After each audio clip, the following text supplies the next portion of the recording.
하나님 말씀 보도록 하겠습니다. 사도행전 11장 19절부터 26절까지의 말씀입니다. 사도행전 11장 19절부터 26절까지의 말씀, 저와 여러분이 한 절씩 교독하고 마지막 절은 합독하도록 하겠습니다. 교독합니다.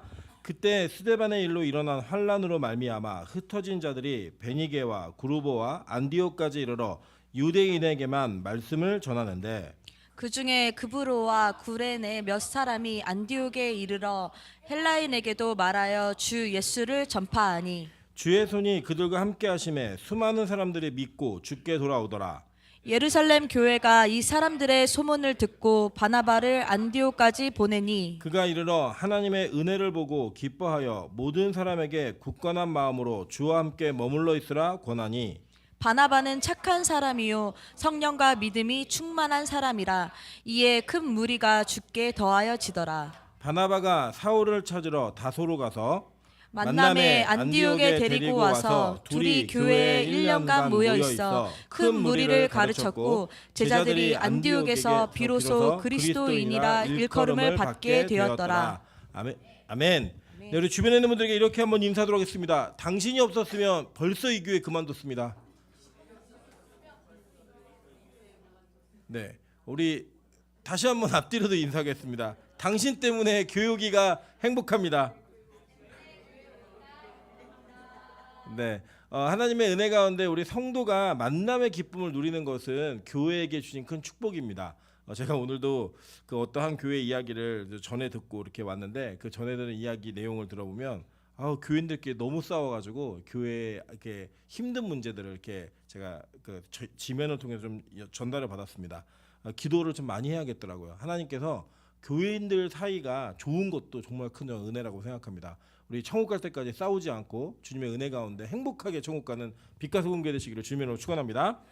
네, 오늘은 사도행전 11장 19절에서 26절까지의 말씀을 가지고 선입견을 버려야 일꾼을 만든다라는 제목으로 하나님 말씀 증거하도록 하겠습니다. 저는 개인적으로 이제 목회를 하면서 당혹스러울 때가 몇 번씩 있었습니다. 그 중에 한 가지가 어떤 때냐면, 길거리를 가다가 전도받을 때 굉장히 당혹스럽습니다.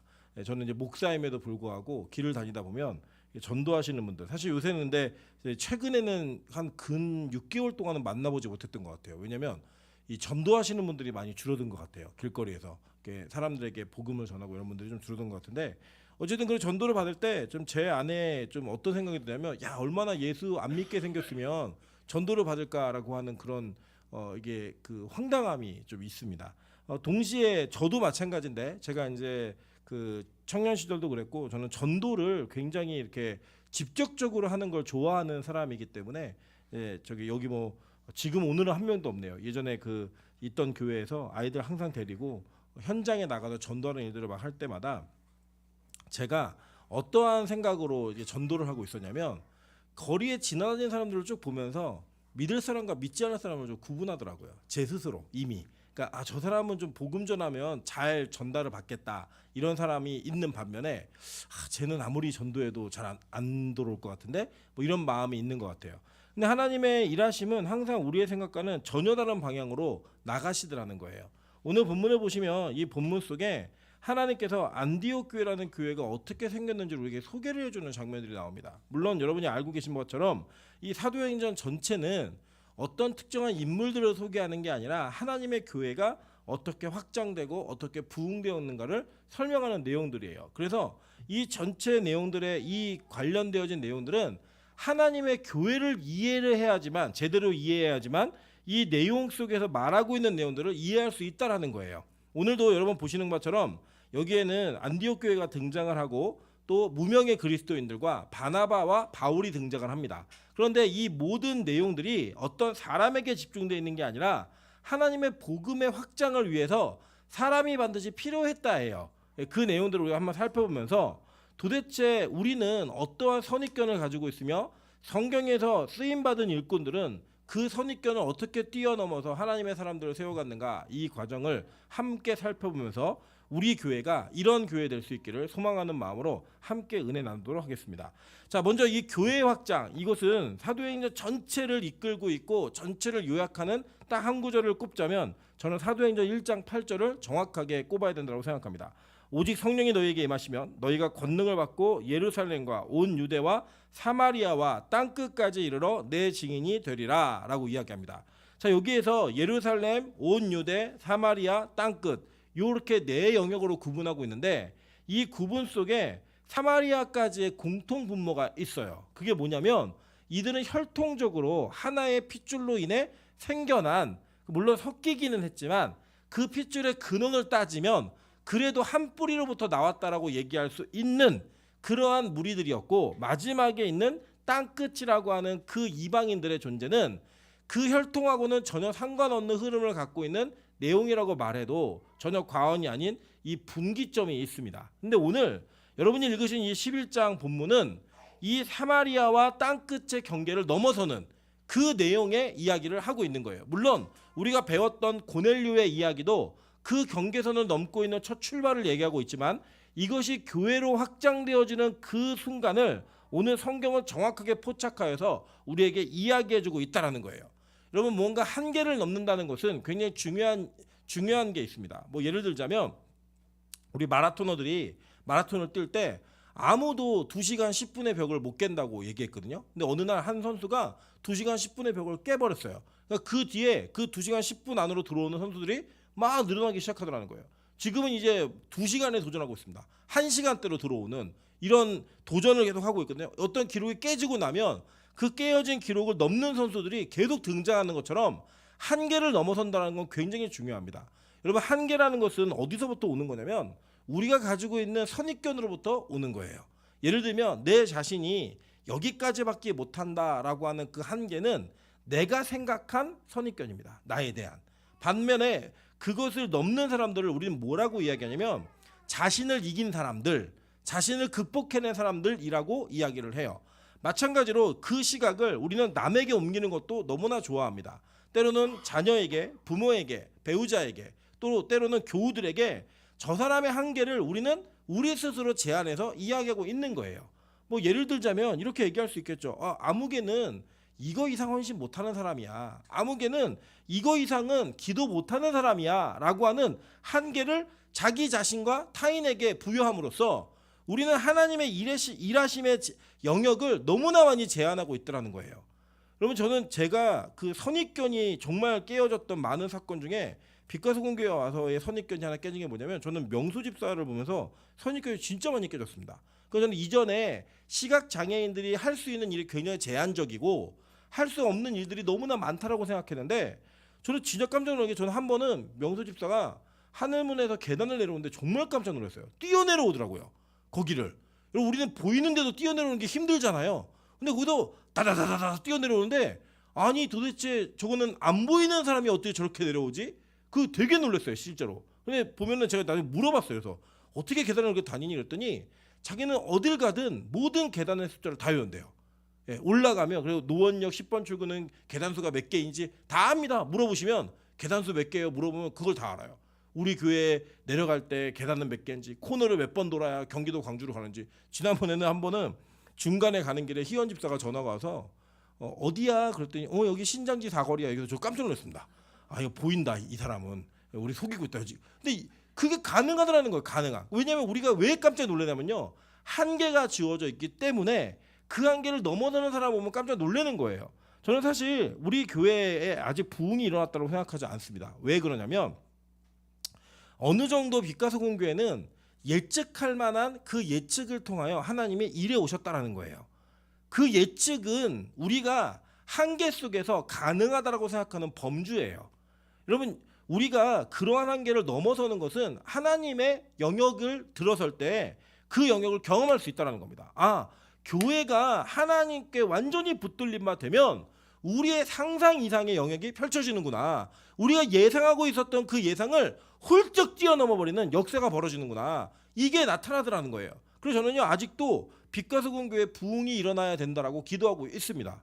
그러니까 여러분 어떻게 생각하시는지 모르겠지만 저는 여지껏 경험했던 교회들과 제 사역을 통해서 느끼는 바는 분명히 아직 빛과 소금 교회는 그냥 하나님께 열심히 예배를 드리면 이렇게 성장할 수 있다라고 하는 그 한계 속에 머물러 왔어요. 근데 그거를 뛰어넘을 수 있는 은혜가 저는 반드시 우리에게 있어야 된다고 생각합니다. 그 첫 번째 출발이 뭐냐? 우리의 눈이 바뀌어야 됩니다. 우리가 보는 것, 행동하고 말하는 모든 것들은 보는 것을 기준으로 출발할 때가 상당히 많아요. 그럼 빛가서 공교회, 예를 들면 빛가서 공교회는 진짜 중계동에 있는 보이지도 않는 상가에 자리 잡은 조그만 교회입니다. 우리 눈에는 이 교회가 어떻게 확장되어지고 어떻게 일하게 될지 사실 몰라요. 그런데 우리 자신이 이 교회를 바라보면서 생각하고 있는 영역이 있는 거예요. 우리 교회는 여기까지는 할 수 있지만 이거 이상은 안 되는 교회야.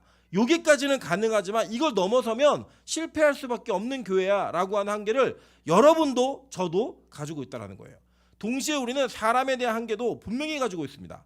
예를 들면 여러분의 입장에서는 와, 임철 목사의 설교로는 이거 이상 클 수 없어 라는 한계, 저는 여러분을 바라보면서 이런 성도들하고는 여기까지밖에 갈 수 없어 라고 하는 그 한계를 우리 마음속에 어쩔 수 없이 가지고 있다는 거예요. 여러분, 그게 누가 주는 거냐? 마귀가 주는 거예요. 마귀가 눈에 보이는 정욕과 눈에 보이는 안목으로 이 세상을 평가하고 이 세상의 한계를 짓는 것은 마귀가 우리에게 했던 일이에요. 그런데 여러분 잘 보세요. 그걸 뛰어넘는 눈이 바뀌게 되면 새로운 세계가 열려버립니다. 여러분 잘 기억하시는 것처럼 엘리사의 사환이었던 게하시는 하나님의 군대를 볼 수 없었어요. 그러니까 하나님께서 엘리사를 통하여 그 게하시의 눈을 열어주는 순간 그는 자기의 성을 지키고 있는 하늘의 군대를 눈으로 본 거예요. 그러니까 그걸 볼 수 있는 사람은 아무리 아람의 군대가 많이 쳐들어와서 그 성을 겹겹이 에워싸도 두렵지가 않은 거예요. 왜냐? 내가 함께한 하나님의 백성이, 하나님의 군대가 훨씬 더 크고 많다라는 확신이 있기 때문에. 그런데 그 한계를 보지 못하는 자들은요, 항상 세상 앞에 내가 너무 작고 연약한 존재라고 느끼는 겁니다. 저는 우리 빛가서 공교회가 이 한계를 뛰어넘는 교회가 되기를 주님으로 축원합니다. 제가 이제 우리 교회를 항상 이 하늘문하고 어떤 비교를 합니다. 근데 이 비교는 우리가 못한다라는 비교가 아니에요. 절대로 오해하지 마십시오. 이 내용은 뭐냐면 저는 빛가서 공교회가 하늘문 교회보다 더 멋진 교회가 될 거라고 믿고 있습니다. 아멘. 크게 하세요. 네, 아멘. 그런데 지금 이 순간에는 우리보다 훨씬 먼저 예배하고 기도했던 성도들이 앞서가고 있는 모습을 보여주고 있기 때문에 우리는 그 길을 벤치마킹하는 거예요. 그래서 이야기하는 것은 여러분은 하늘문 성도보다 못한 사람들입니다 라는 이야기가 아니라, 여러분 우리가 가야 될 지점이 지금 여기가 아니라 이 선을 뛰어넘는 곳까지 가야 됩니다 라고 하는 여러분에게 향한 도전이에요. 그래서 그것도 오해 안 하셨으면 좋겠는데, 하늘문의 성도들이 처음부터 그 길을 그렇게 잘 갔던 건 아니었어요.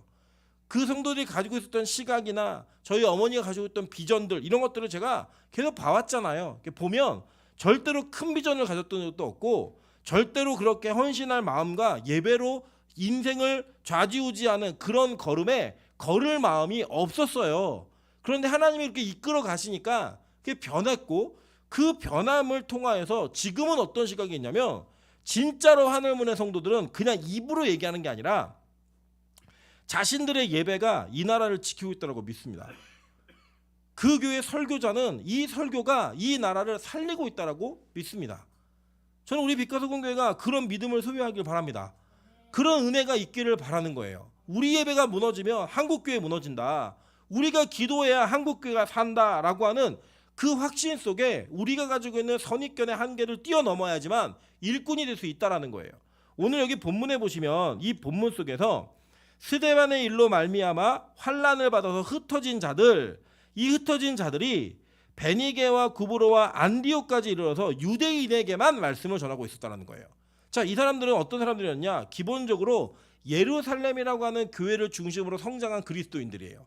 근데 그들의 눈에 볼 때는 우리가 어딜 가든 간에 유대인들에게만 복음을 전해야 된다. 왜냐? 유대인만이 이 복음을 알아듣고 영접할 수 있기 때문에 유대인에게만 전해야지 라고 했다라는 거예요. 그런데 여기 보니까 구브로와 구레네 몇 사람이 안디옥에 이르러, 이제 이 사람들은 누구냐면 선입견이 없는 사람들이에요. 그러니까 이 사람들은 뭐가 있냐면 그냥 한번 해보지 뭐, 이런 거예요. 한번 해보지. 여러분, 우리는 대부분이 우리 빛가서 공교회 MBTI로 따지면 J형이 굉장히 많거든요. 이 J형들은 계획과 자기의 의도대로 움직이는 것들에 굉장히 큰 편안함을 느낍니다. 그래서 어떤 일이 있으면, 저희 아내가 아주 전형적인 J형인데 저희 아내는 어떤 상황이 있으면 항상 최악의 상황을 먼저 상상을 해요. 그래서 그 상황에 대한 어떤 플랜들을 여러 가지를 생각해서 막 상상하고 막 이렇게 계획을 짜는 거예요, 자기가. 그러니까 그 뭐냐? 어떤 사건을 대하든 문제를 대하든 그 상황 속에서 자기의 머리로 나온 이성의 한계로 나온 그 제약이 자기 자신이 가지고 있는 한계를 설정해 버리는 거예요. 그걸 뛰어넘을 때 굉장히 큰 충격을 받는 겁니다. 혼란이 오고. 그 예를 들어서 저희 아내는 오늘 저녁에 떡볶이 먹자 그러면 무조건 떡볶이를 먹어야 돼요. 그 떡볶이 아닌 다른 메뉴를 이야기하면 바꾸는 것에 대한 스트레스를 막 받는 거예요. 화가 나고 왜 떡볶이 먹기로 했으면서 탕수육을 시키냐. 저는 그렇지 않거든요. 저는 떡볶이 먹으러 가다가도 갑자기 짜장면집으로 들어갈 수 있는 사람이에요. 냄새가 너무 좋으면 짜장면이 땡기는데 그걸 갈 수 있어요. 근데 이게 그런 거를 못 받아들이는 사람들이 있더라는 거예요. 그런데 하나님은 누가 옳다 그러다 이런 게 아니라 오늘 여기에 보통 대부분 남들이 안 하는 거를 해보는 사람들이 있어요. 그냥 안 된다고 생각하는 것들을 그냥 해보는 사람이 있다고요.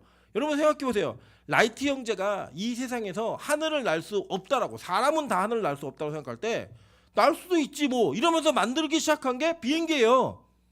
그런 사람들이 있어서 역사는 발전해 온 겁니다. 그러니까 안 돼라는 그 가정, 안 돼라고 하는 그 선입견을 뛰어넘는, 그냥 이게 뭐 대단한 결단도 아니에요. 한번 해보지 뭐 이거예요. 이 구레네 사람들과 이 구브로 몇 사람이 해본 거예요. 안디옥 가가지고 전도해보지 뭐 이방인들에게.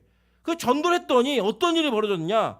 헬라인들이 주 예수를 믿고 돌아오더라는 거예요. 여러분 이 당시에 이 사람들의 그 시도가 얼마나 무모한 시도였냐면, 이 안디옥, 그러니까 여러분이 잘 이렇게 개념이 없으신데요. 지도 보시면 제가 간지 지도 하나 실어드렸는데 그 12시 방향에 있는 안디옥 보이세요? 저 위에 이렇게 동그라미처럼 이렇게 파란색 원하고 빨간색 원이 반 되어 있는 거기 안디옥 보이시죠? 예, 이 안디옥이 바로 그 안디옥이에요. 근데 이 안디옥이 역사적으로는 어떤 도시였냐면 전체 로마 제국에서 세 번째 크기를 자랑하고 있는 도시였습니다. 첫 번째가 로마였고요. 두 번째가 알렉산드리아, 이집트에 있는 알렉산드리아였고, 세 번째가 바로 여기 안디옥이에요. 이 안디옥에 인구가 그 당시에 역사학자들이 이렇게 분석을 하면 약 50만 정도의 인구가 있었다라고 추정을 합니다. 추정이에요. 정확한 건 아니지만. 그러니까 50만 정도면 지금 경기도 광주시가 49만입니다. 그러니까 거의 비슷한 사이즈의 규모를 가지고 있는 그 정도의 인원이 모여 있었어요. 뭐 지금은 경기도 광주가 그렇게 큰 지역은 아니지만 그 당시의 인구 비례로 따지면 그 도시는 전체 로마 제국에서 세 번째로 큰 도시였어요. 그러니까 지금 예루살렘은 우리가 예루살렘이 더 커 보이지만 예루살렘은 기껏 정말 많이 모여야 10만 이 정도 예상합니다. 그냥 작은 도시인 거죠, 굉장히. 그렇기 때문에 우리가 볼 때는 예루살렘이 더 자주 언급되고 커 보이지만 실제 역사 속에서는 이 안디옥이 훨씬 큰 도시였고, 문화적, 경제적, 정치적으로 훨씬 중요한 값어치를 지니고 있었던 도시예요. 왜냐하면 여기가 이 수리아의 그 캐피탈 뭐라고 하죠? 수도였어요. 여기가. 그러니까 이 그 수리아 지역의 전체 수도를 감당하고 있는 그런 역할을 하는 도시였다라는 거예요. 그래서 여러분 우리가 이런 게 있거든요. 보통 어디 제가 청년들을 양육할 때 전도에 대한 이 벽이 있는 친구들을 그 벽을 무너뜨리기 위해 하는 게 있어요. 뭐라면 반드시 선교를 갑니다. 선교를 왜 데리고 가냐면 선교를 이렇게 데리고 가면 자기가 모르는 지역에서 모르는 사람에게 복음을 전하는 것이 동네에 아는 사람이 있는 곳에서 복음 전하는 것보다 조금 수월해요. 그리고 이제 시골 쪽으로 내려가면 어떤 장점이 있냐면 아파트는 문도 안 열어준 데가 상당히 많이 있는데 시골은 일단 외지인이 왔다라는 그거 하나만으로도 집에 들어오는 것도 환영을 해주고 복음을 영접하지 않더라도 대화를 나눠주는 이런 여유가 좀 있습니다. 아직 그 정이라 그러죠. 우리나라 특유의 정서에 정이라고 하는 그런 게 있는데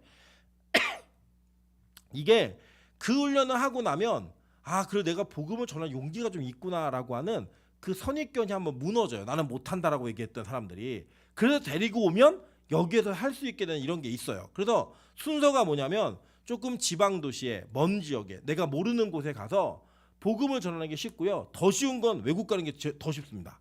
외국은 정말 모르는 사람들이에요.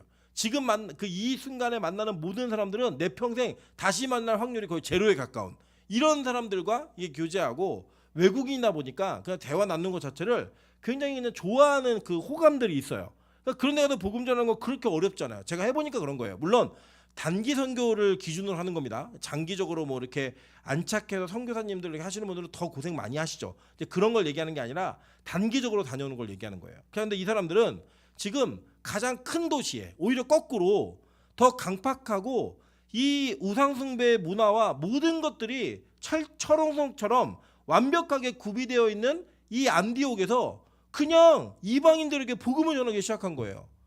유대인들이 믿으니까 그 한계를 한번 무너뜨려 본 거예요. 그냥 그랬더니 어떤 일이 벌어졌냐? 그들이 믿고 돌아오더라는 거예요. 여러분 이게 얼마나 중요한 거냐면요. 이 시대에 모든 사람들이 아브라함의 자손에게만 복음이 전해진다라고 믿었어요. 그런데 그 한계를 뛰어넘어 버리니까 어떤 일이 벌어졌냐면 하나님께서 이 아브라함의 혈통적 자손이 아닌 자들에게 아브라함의 자손이 있는 길을 열어줘 버리신 거예요. 자 볼게요. 로마서 3장 29절에 이렇게 얘기합니다. 하나님은 다만 유대인의 하나님이시냐 또한 이방인의 하나님은 아니시냐 진실로 이방인의 하나님도 되시느니라. 갈라디아서 5장 5절부터 10절입니다. 우리가 성령으로 믿음을 따라 의의 소망을 기다리노니 그리스도 예수 안에서는 할례나 무할례나 효력이 없으되 사랑으로서 역사하는 믿음뿐이라. 너희가 다름질을 잘하더니 누가 너희를 막아 진리를 순종하지 못하게 하더냐. 그 권면은 너희를 부르신 이에게서 난 것이 아니니라. 적은 누룩이 온 덩이에 퍼지느니라. 나는 너희가 아무 다른 마음을 품지 아니할 줄을 주 안에서 확신하노라. 그러나 너희를 요동하게 하는 자는 누구든지 심판을 받으리라 라고 얘기합니다. 이게 뭐냐? 믿음만으로 구원받는다는 거예요. 다른 거 없이 오직 뭐로만요? 믿음만으로만 얘기하는 거예요. 그리고 갈라디아서 3장 6절부터 9절에 바울은 우리에게 이렇게 이야기합니다. 아브라함이 하나님을 믿음에 그것을 그에게 의로 정하셨다 함과 같으니라. 그런즉 믿음으로 말미암는 자들은 아브라함의 자손인 줄을 알지어다. 또 하나님이 이방인을 믿음으로 말미암아 의로 정하실 것을 성경이 미리 알고 먼저 아브라함에게 복음을 전하되 모든 이방인이 너로 말미암아 복을 받으리라 하였느니라. 그러므로 믿음으로 말미암는 자는 믿음이 있는 아브라함과 함께 복을 받느니라. 아멘. 이게 바로 성경이 약속했던 복음의 제한이에요. 제 한계. 그러니까 훨씬 큰 거예요. 성경은 원래 애초부터 아브라함에게 복을 줄 때부터 너로 말미암아 이방인들도 너의 자손이 되게 하겠다라는 약속이 주어진 거예요. 근데 이것을 문자로만 이해했던 이 유대인들, 즉 율법주의자들은 자기들의 할례를 자랑하고 자신들의 전통을 자랑하며 복음이 더 이상 이 영역을 넘어설 수 없을 거다라고 하는 한계를 저버린 거예요. 그랬더니 그 문제 속에서 어떠한 일들이 벌어지냐면 자신들의 기득권과 자기들이 가지고 있는 그 공동체성에 다른 사람이 들어오는 걸 허락하지 않는 이런 게 생겨버린 거예요. 여러분 실제로 그런 일들이 비일비재하게 교회 안에 있습니다. 기존에 오랫동안 믿었던 권사님들, 장로님들, 심지어는 오랫동안 있었던 부교육자들이 이 새로운 교육자나 새로운 성도들을 배척하고 받아들이지 않는 일들이 진짜 있어요. 제가 교회 실명을 말씀 안 드리지만 실제 있는 교회예요. 어떤 교회가 있는데 그 교회는 1년 내내 자기네 교구가 성도 평균 출석에 꼴찌를 하면 무조건 사임입니다. 그리고 어떤 일이 벌어지냐면 새로운 사역자가 부임을 하잖아요. 그럼 기존에 있는 사역자들이 서로의 순위를 지켜주기 위해 자기들끼리 협업을 해요. 그리고 새로운 사역자를 밀어내요. 받아들이지 않아요. 그동안에는 인사도 잘 안 받아주고 밥도 같이 잘 안 먹는데요. 그리고 3년을 버텨서 아, 저 사람은 살아남을 수 있는 능력이 있구나 라고 해야 자기들의 멤버로 껴준다는 거예요. 그리고 얼마나 삭막해요. 교육자들이 그런다니까요. 교육자들이. 그 교육자들이라고 얘기하면 다 목사들이에요. 부목사들. 여러분 그런 교회 분위기를 만드는 담임 목사는 누구며 거기에 편승해서 왕따시키고 몰아내고 있는 부교육자들은 정신 나간 사람들이죠. 그렇게 목회를 배우면 앞으로 목회를 어떻게 했어요? 제가 들었더니요. 거기에서 부교육자로 훈련받다가 간 목사는 똑같이 목회를 한대요. 똑같이. 근데 놀라운 일이 뭔지 아세요? 그렇게 목회를 하니까 성도가 늘어요. 여러분 그게 몇천 명이 모이는 교회입니다. 성도가 늘어 그렇게 목회를 하니까 실적으로 그 실적에 꼴찌를 하면 이 교회에서 사임이야? 이거를 딱 제안을 줬더니 그런 일이 벌어지더라는 거예요. 여러분 교회는 부흥하고 교회는 사람들이 많이 생긴다고 이야기를 하지만 저는 그거 교회라고 믿지 않습니다. 그거 그냥 회사예요. 회사. 이 땅의 영업직들이 하는 영업을 자기의 유익을 위해서 하는 사람들이 하는 짓을 교회 안에 들어와서 영혼에 그걸 적용했다? 여러분 이게 얼마나 하나님 보시기에 악한 일인가? 저는 그렇게 믿어요. 제 믿음이에요. 네. 저는 앞으로 절대 그런 일을 하지 않을 겁니다. 인생에서. 그리고 이거 하는 거 진짜 하면요 숫자 늘어요. 진짜 그래요. 제가 해봤어요. 해봤더니 되더라고요. 그래서 여러분 그런 사역자들을 능력 있는 사역자로 얘기하는 이 시대 속에 진짜로 그게 맞는 일인가? 여러분 다시 한번 고민해봐야 될 필요성이 있다라는 거죠. 저는 하나님께서 빛과 소금 교회가 세상의 방법과 기술로 사람을 모아서 그걸 부흥이라고 얘기하는 그런 짭퉁 교회는 만들지 않을 겁니다. 예. 하나님의 말씀과 하나님의 은혜가 통치하고 지배하는 교회를 만들 거예요. 서로 도와주고 축복해주고 서로를 이해해주고 안아주고 품어주면서 교회가 성장해야죠. 마찬가지 아닙니까? 새로운 성도들이 들어왔을 때 우리 교회가 어떠한 일과 어떤 태도를 가지고 있느냐는 하나님이 이 교회를 앞으로 어떻게 사용하실까를 결정하는 아주 중요한 지표가 됩니다. 실제로 제가 경험했던 교회 중에 어떤 청년분은 1년이면 새신자가 50명씩 와요. 1년에. 그런데 정착률이 그 중에 1명, 2명 남는 정도입니다. 왜냐? 기존에 있는 아이들이 새로운 사람들을 받아들이질 않아요. 같이 대화도 안 해주고 껴주지도 않고 같이 놀지도 않고 막 이래요. 그러니까 이 아이들이 못 버티는 거예요. 여러분 만약에 빛과 소금 교회가 그런 일이 있다면 나사렛 예수 그리스도 이름으로 그 모임을 파해버려야 됩니다. 박살내버려야 돼요. 열어있고 열려있고 누구든지 다 함께 올 수 있는. 그럼 예를 들어 다른 교회에서 권사 직분을 받은 권사님이 우리 교회에 무인 권사로 오실 수 있잖아요. 그죠? 그럼 그 권사님이 우리 교회 안에서 따뜻함을 느낄 수 있어야지 이게 교회인 겁니다. 다른 교회 청년들이 우리 교회에 왔을 때 내가 온 지 몇 달밖에 되지 않았는데 수십 년 있었던 사람들과 아무 꺼리낌 없이 어울릴 수 있는 교회가 진짜 교회입니다. 새로운 교육자가 우리 교회에 왔을 때 이 교육자를 언제 가나 이렇게 눈으로 보는 게 아니라 항상 같이 있을 사람으로 대해주는 게 바로 교회의 역할이에요. 옮기고 이동하고 그런 건 우리가 알 수 없는 일이잖아요. 그 일이 벌어지면 벌어지는 대로 받아들이면 돼요. 그러나 있는 동안에는 그 있는 사람을 위해 최선을 다하는 게 교회의 모습이라는 거예요. 근데 우리는 벌써 눈으로 우리가 가지고 있는 한계와 관계성의 한계까지 다 결정해 놓은 거예요. 다.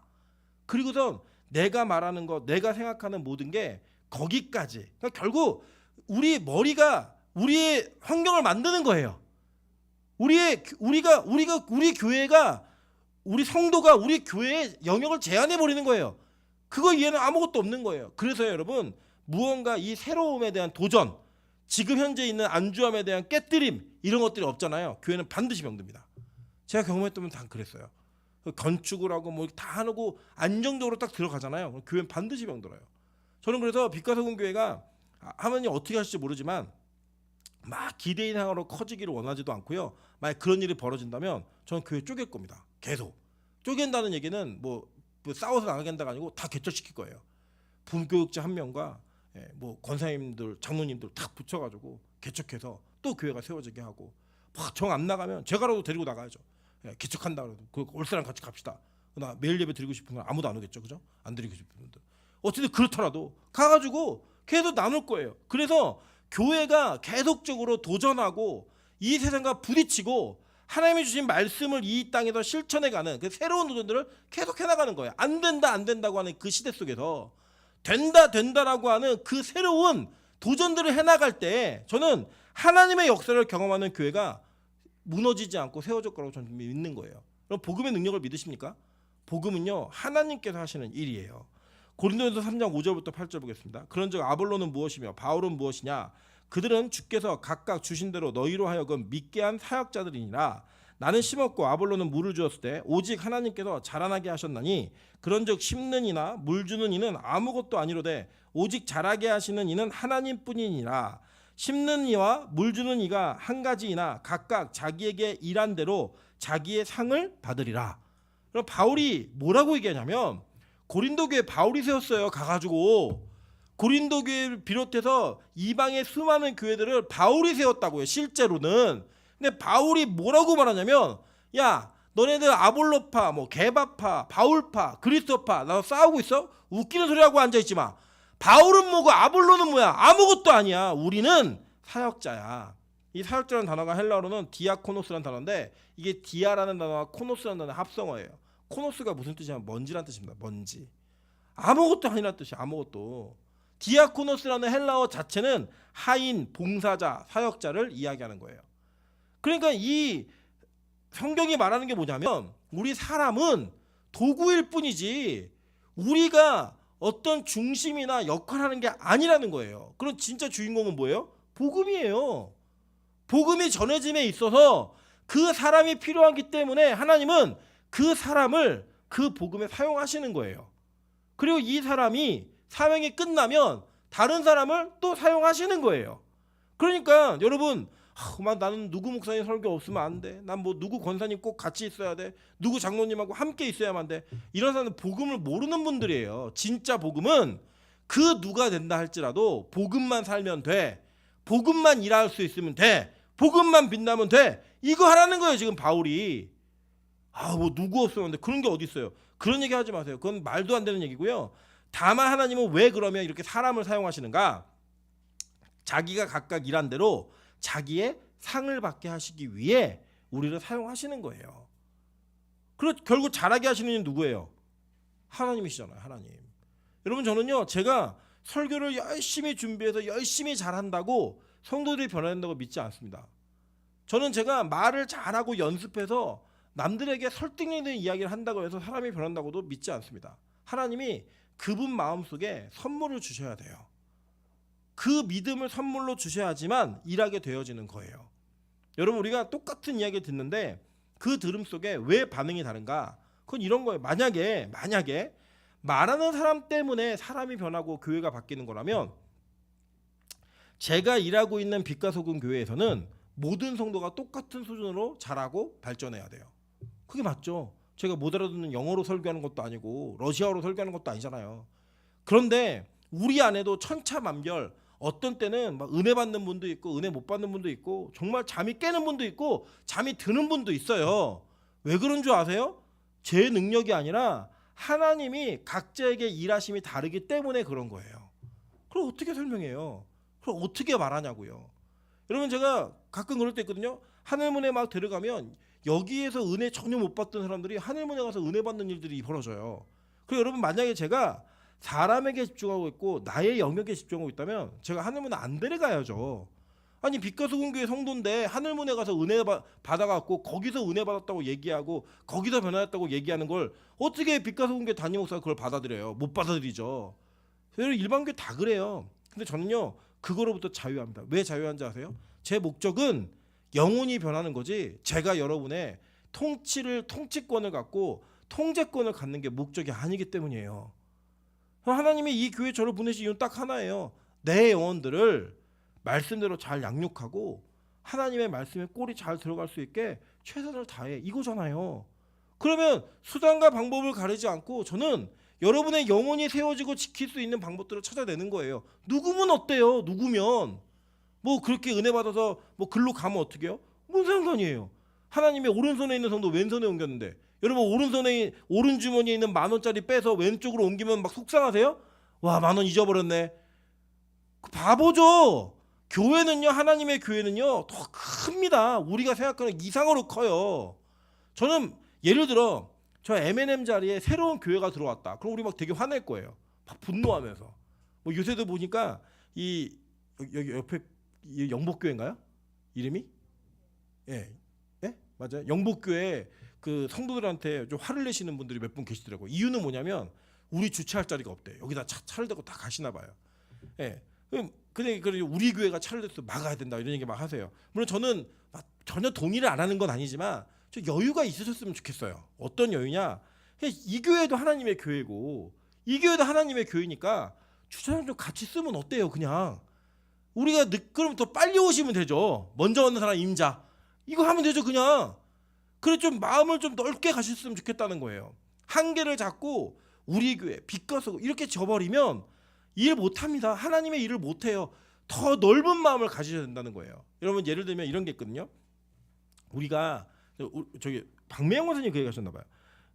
하늘문에 가면 하늘문에서 성도들이 우리를 너무 잘 대해준다는 거예요. 그래서 원래는 우리 교회 담임 목사가 임철 목사이고 거기 원장님이 임철 목사 엄마니까 그렇게 해주는 줄 알았다는 거예요.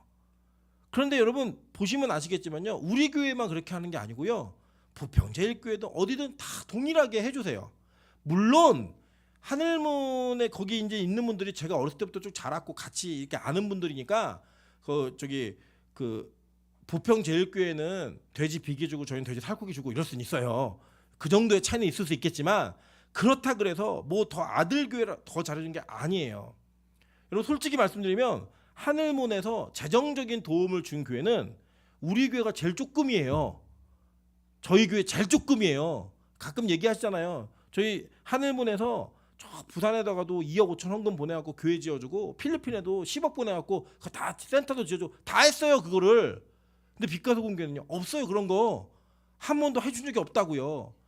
여러분 그렇지만 그 교회가 교회를 섬기는 일에 눈을 뜨게 된 이유가 뭔지 아세요? 복음의 확장성이 확 열려버리니까 눈이 떠진 거예요.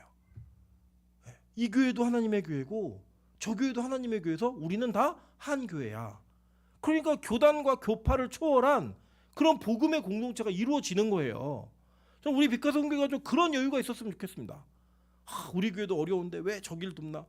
근데 우리 하나님의 교회라니까요. 다 우리 성도가 저 교회로 가면 어떡하나? 하나님의 교회라니까요. 하나님 뜻이 있겠죠. 저는 진짜 옆에 교회가 생겨도 전 전혀 괜찮다고 생각해요. 하나님이 이 교회로 보낼 사람 일로 보내실 거고 저 교회로 보내면 저 교회로 보내실 거예요. 옆에 생겼다고 우리 교회 올 사람이 절로 가지 않아요. 저 그거 진짜 믿어요. 그래서 여러분 우리는요 절대로 헤어질 수 없는 사이예요. 우리 옆 사람에게 이렇게 인사하겠습니다.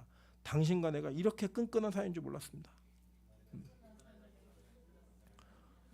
하나님이 정해놓으신 그 정하신 예정 속에서 만남이 이루어졌고 그 만남 속에 한 공동체가 되어진 교회라는 거예요. 그리고 더 확장성은 어떤 교회든 다 우리 교회인 거예요. 그거를 여러분 잊으시면 안 된다는 겁니다. 실제로 해서 복음은 우리의 그 제한성을 확 깨버리는 거예요. 완전히 깨버리는 거예요. 저는 이게 깨어지기를 주님으로 축원합니다. 그래서 어떤 일이 생겼냐면요. 안디옥 교회가 생긴 거예요. 여러분 안디옥 교회가요. 이 나중에 보면요. 이제 다음 주에 배우시겠지만 안디옥 교회가 흉년이 났을 때 예루살렘 교회를 도와요. 유대에 있는 교회들 먹여 살려요. 안디옥 교회가 호발 교회라고요. 나중에 생긴 교회. 근데 그 나중에 생긴 교회가 원래 본거지인 그 예루살렘 교회를 먹여 살리는 일이 벌어지게 됩니다. 그리고 이 안디옥 교회가 어떤 교회가 되는 줄 아세요? 이 안디옥 교회가 초대교회 때 선교회 교두보가 돼요. 여기에서 누구를 파송하냐면 바울과 바나바를 파송해서 1차 전도 여행이 시작되는 거예요. 이게 한계를 넘어서 몇 사람의 전도로 시작된 일이에요. 어마어마하지 않습니까? 하나님이 이 교회를 통해서 어떤 일을 하시겠지 우리 모르잖아요. 근데 그 모르는 한계를 뛰어넘어서 하나님의 눈을 갖는 사람을 통해 하나님이 일하신다는 거예요. 여러분 저는 이런 일꾼들이 빛과 소금교에 나오기를 소망합니다. 그런데 여러분 보시면요. 이 복음은 이방인으로 확장되는 게 정해져 있었어요. 그러니까 누가 필요했어요? 바울이 필요했던 거예요. 그래서 하나님은 바울을 갖다 쓰시기 위해 이 이방인의 교회를 늘리실 때 누구를 보내냐? 바나바를 보냅니다. 이 바나바가 어떤 사람이냐면 이 바나바를 어떻게 소개하냐? 24절 보세요. 바나바는 착한 사람이요 성령과 믿음이 충만한 사람이라 이렇게 얘기를 해요. 이 착하다라고 하는 이 단어 자체가 단어가 뭐냐? 아가포스라는 단어인데 선한, 착한, 좋은 이런 뜻이에요. 그러니까 이 사람은 되게 좋은 사람이에요. 실제로 만화학자들이 바나바와 바울의 나이 차가 굉장히 많았다고 얘기를 해요. 근데 이 바나바는 그때 어떤 위치였냐면 바나바는 교회에 너무나 유명한 사람이었어요. 어떻게 유명했냐? 예수 믿는 사람 잡아다 죽이기로 유명한 사람이에요. 그러니까 그가 변했다 하더라도 그의 변함을 그대로 받아들이는 사람들이 그렇게 많지가 않았던 거예요. 여러분 실제로 우리 그럴 수 있잖아요. 제가 예를 들어 여러분이 우연치 않게 알게 된 거예요. 임철 목사가 전과 4범이래. 전과가 뭐야? 폭력 전과 이렇게 해요. 제가 얘기하는 거예요. 우리 유빈 형제 나랑 1대1 상담 좀 하지. 그럼 그때부터 겁이 나는 거예요. 때리나? 또 이제 나를 때리려고 데려가나? 뭐 이런 겁이 나겠죠. 그죠? 선입견이라는 게 이렇게 무서워요. 여러분 그러니까 저희 어머니가 아직도 저한테 이빨 닦고 집 잘 치우고 잘 씻어라 이런 잔소리를 하시는 줄 아세요? 어릴 때부터 키울 때 안 씻고 안 치우는 걸 봤기 때문에 그 선입견으로 지금까지 얘기를 하세요. 나이가 40 중반인데 이빨 닦고 자래요. 집 좀 잘 치우래요. 이게 말이 안 되는 거죠. 저희 장모님은 저희 아내 보면서 맨날 이렇게 있으면 쟤는 맨날 저렇게 삐져 이렇게 얘기하세요. 저희 아내 요새 잘 안 삐지거든요.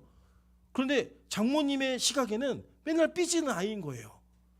그게 선입견이에요. 그러니까 그 사람 있는 그대로 대할 수가 없는 거예요. 여러분, 지금 이 초대교회 성도들이 어떤 성도들이었냐면, 바울 그러면 야, 걔 만나면 안 돼. 큰일 나. 걔 스데반 죽였잖아. 너 알지? 소문 들었지? 되게 폭력적이고 공격적. 그 변했대.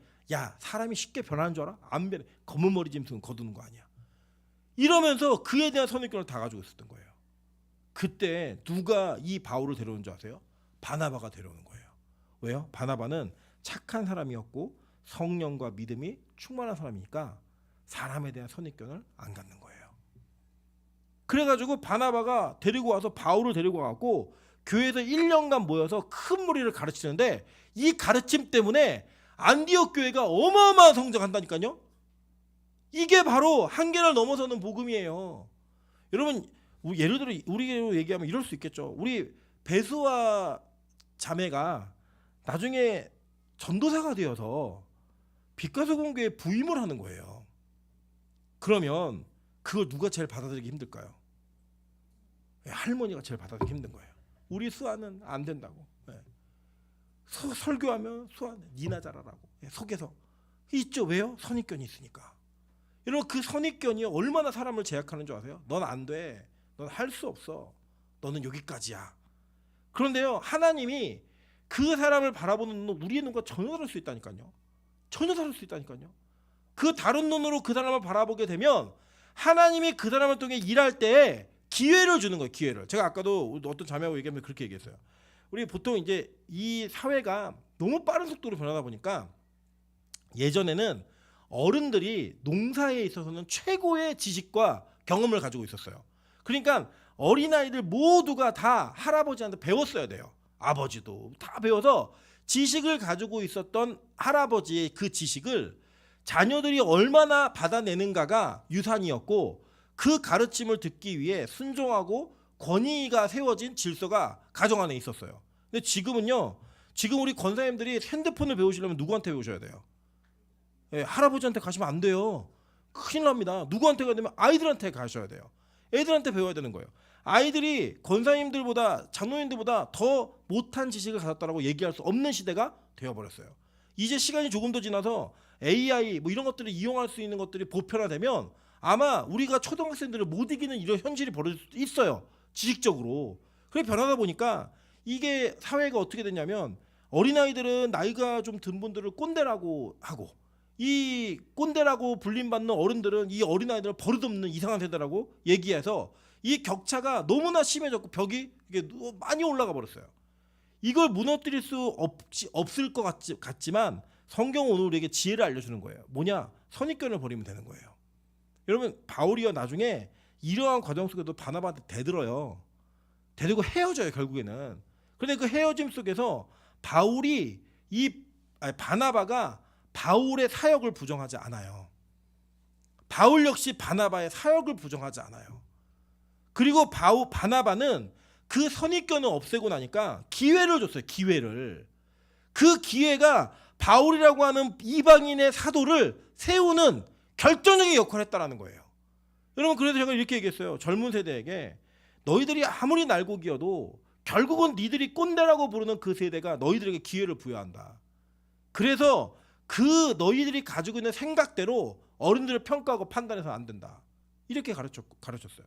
더불어서 얘기하는 게 뭐냐면, 제가 저희 아내한테 인사이트를 얻었는데, 저희 아내가 요새 아이들이 보는 드라마들을 쭉 보니까 드라마의 주인공은 속된 말로 얘기하는 꼰대 세대가 좋아하는 캐릭터들이라는 거예요. 예의 바르고 어른들 공경할 줄 알고 자기 자신의 어떤 당당함은 있지만 그 당당함을 유연하게 얘기할 수 있는, 지혜롭게 말할 수 있는 이런 세대가 드라마의 캐릭터 주인공이라더라는 거예요. 다.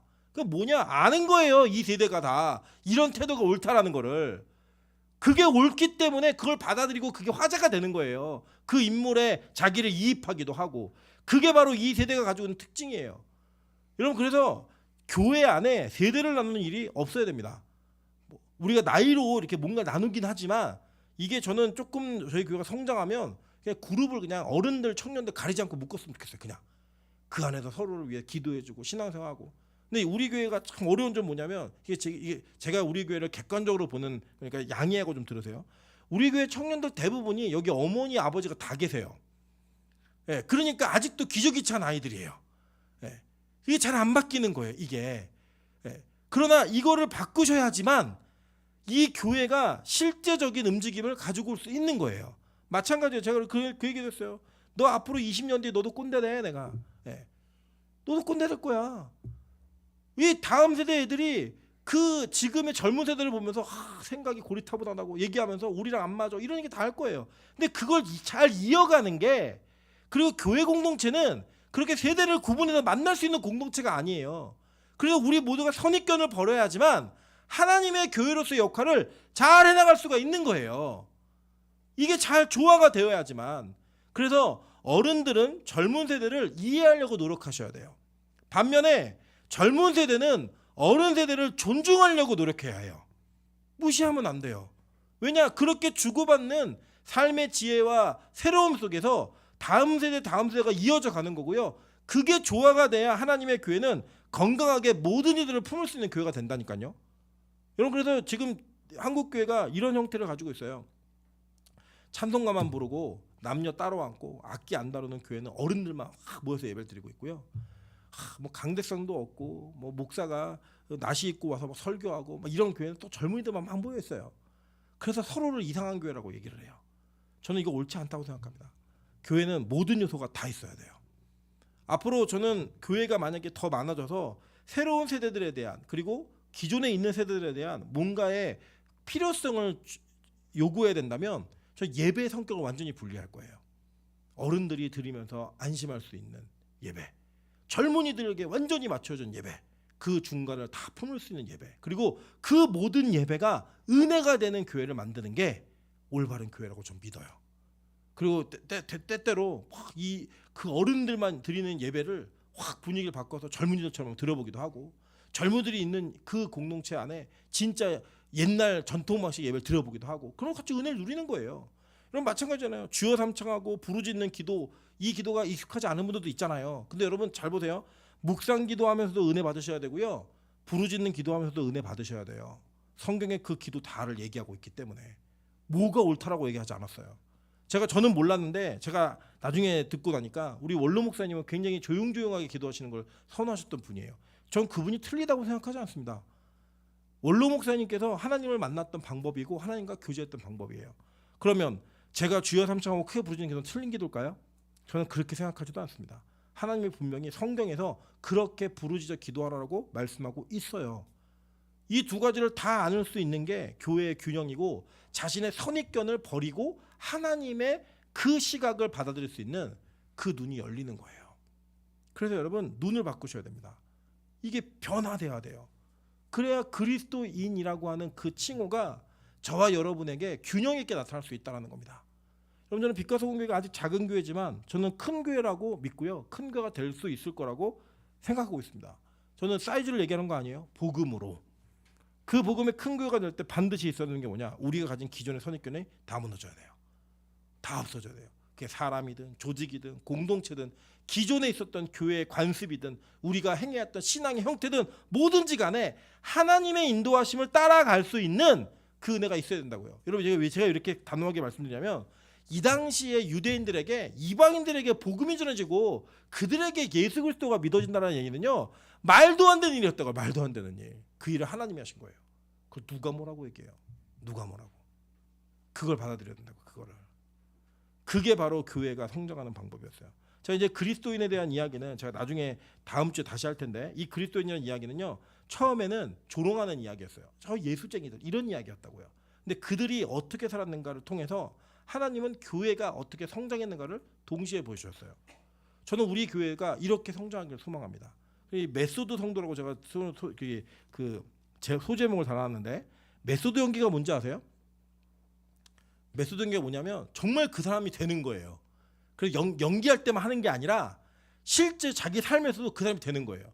대표적으로 여러분, 그 조커라는 히스레저라는 배우가 조커라는 역할을 맡으면서 평소 막 그 사람처럼 살다가 죽었어요, 진짜로. 정말 그 사람 되는 거예요. 아닌데, 여러분 그리스도인이 이런 사람들이에요. 어떤 사람들이냐면 우리는 죄인이잖아요. 죄인인데 예수 그리스도처럼 살아보려고 노력하는 거예요. 그래 메소드 성도가 되는 거예요. 나는 아니에요. 원래 나는 악인이라고요. 나는 원래 죄인이라고요. 근데 하나님처럼 살아보려고 노력하는 거예요. 예수님처럼 살아보려고 노력하다가 진짜 그렇게 되는 거, 그게 성화라고요. 그게 누가 그랬냐? 바나바가 그런 거예요. 바나바가 착한 사람. 말도 안 되는 얘기잖아요. 우리에게 누가 그렇게 얘기했어요? 제가 이랬어요. 우리 교회 온 지 얼마 안 돼 우리 이현자매에게 우리 교회 애들이 생긴 거에 비해서 되게 착하게 생겼어. 너는 네가 제일 착하게 생겼는데 내가 볼 때 네가 제일 못되게 생겼어. 못돼. 우리 그럴 수 있거든요, 진짜. 우리가 그런데 이러한 모습 속에서도 여러분 다 아시잖아요. 여러분 선하세요?